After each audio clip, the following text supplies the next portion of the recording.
here they are. Hi, Dan.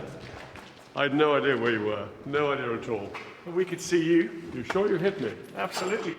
I mean, really, it was quite frightening because I had absolutely no idea where you guys were. It just demonstrates how a very small number of people lightly equipped can keep a serious command post in real trouble. Well, really, really quite terrifying it must have been.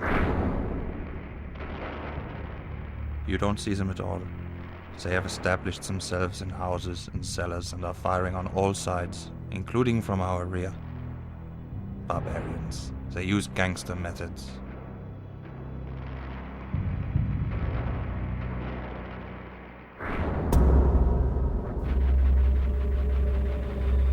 Soviet snipers were very effective.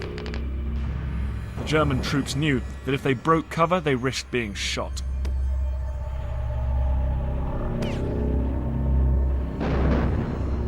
German snipers were soon brought into the city as well. And as the fighting raged above the ground, the soldiers were increasingly driven down into a terrifying new arena.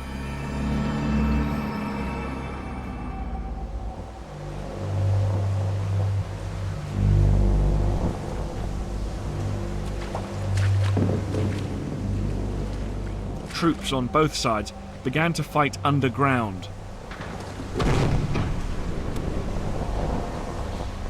Soldiers roamed through cellars, tunnels, and even sewers like this one, as they attempted to gain an advantage over the enemy.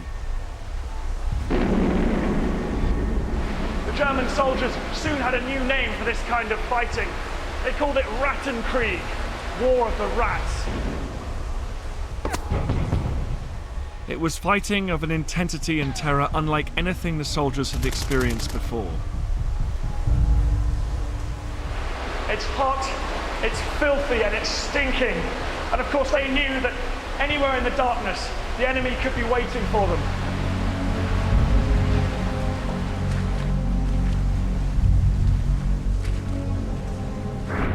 I'm alive, but in a moment I might be dead.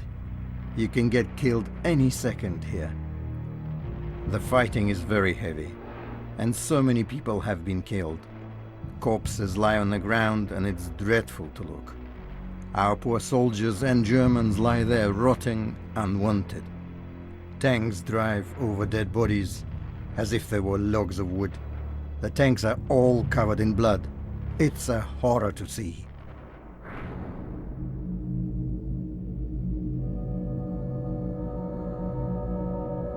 In mid-October, after over a month of fighting, buildings had been reduced to empty shells. Thousands of civilians were inside the city. Some stole food to survive, but many more died of starvation or from drinking polluted water.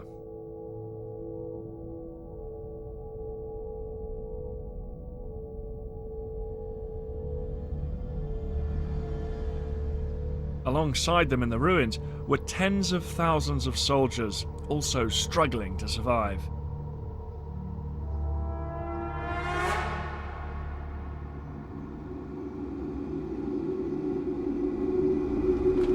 The fight for Stalingrad had descended into a vicious series of battles over individual buildings, sometimes with the Soviets and the Germans on different floors of the same one.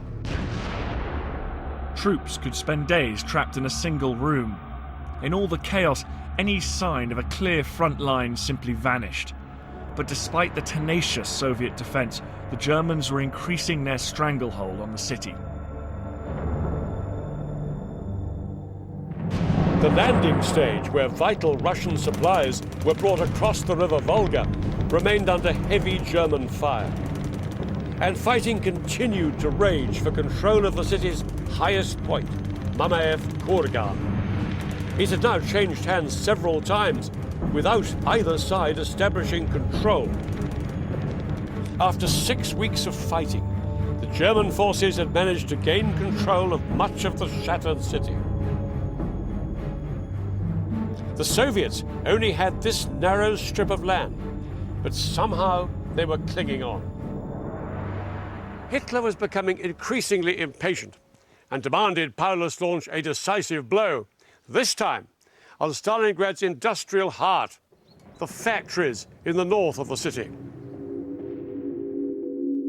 They were the Soviets' last major refuge. If they lost these, they would have almost nothing left of the city. Their key stronghold was the tractor factory that dominated the entire area.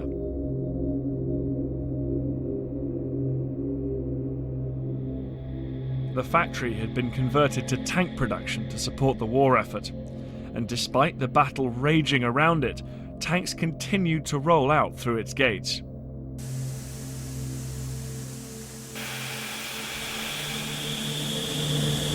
A lack of raw materials meant they couldn't actually make new tanks here, but they could repair battle-damaged ones and get them back into operation.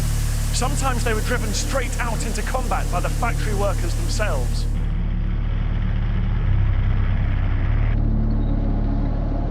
But that was soon to end.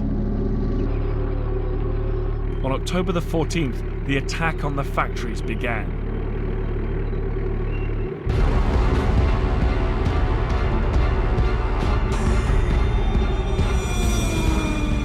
Luftwaffe air raids blitzed the entire factory district.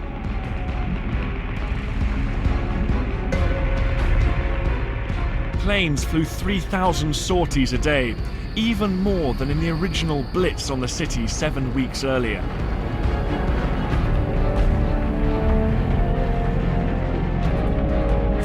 Supported by 200 tanks, thousands of German infantry began to storm the factory complex. Explosions shattered these enormous windows, sending deadly shards of glass raining down on the troops below. Even by the brutal standards of Stalingrad, it was clear that the fight for the city had reached a new level of ferocity.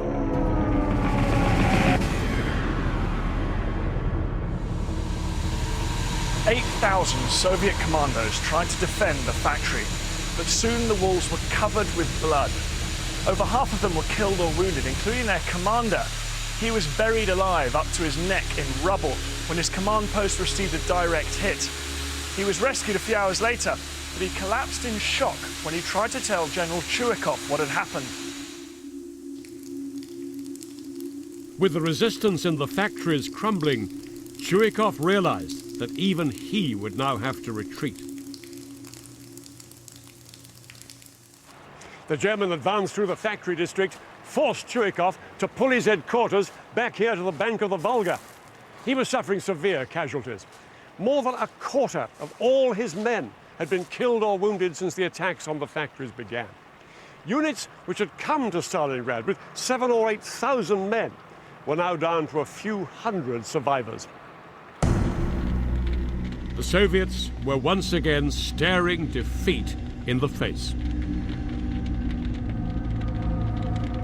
The unrelenting German attacks had forced Chuikov's troops back into a handful of enclaves, only 200 meters, just over 200 yards deep in some places.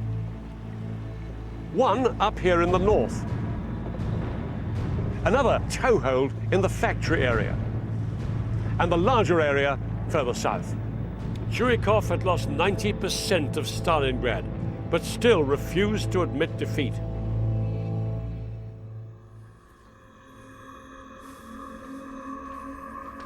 The battle was well into its third month, and the heat of the summer was a distant memory. Temperatures had plummeted to well below zero. But just as it seemed that things couldn't get any worse for Chuikov's men, the river Volga started to freeze. This made it hard for boats to ferry supplies into the city.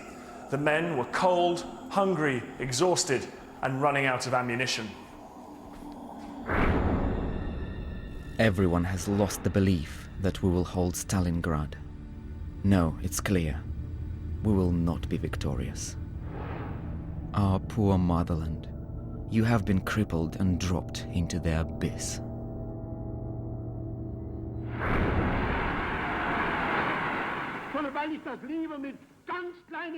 Hitler was now convinced that the city was finally in his grasp. In a speech to party veterans on the 8th of November, he effectively claimed victory.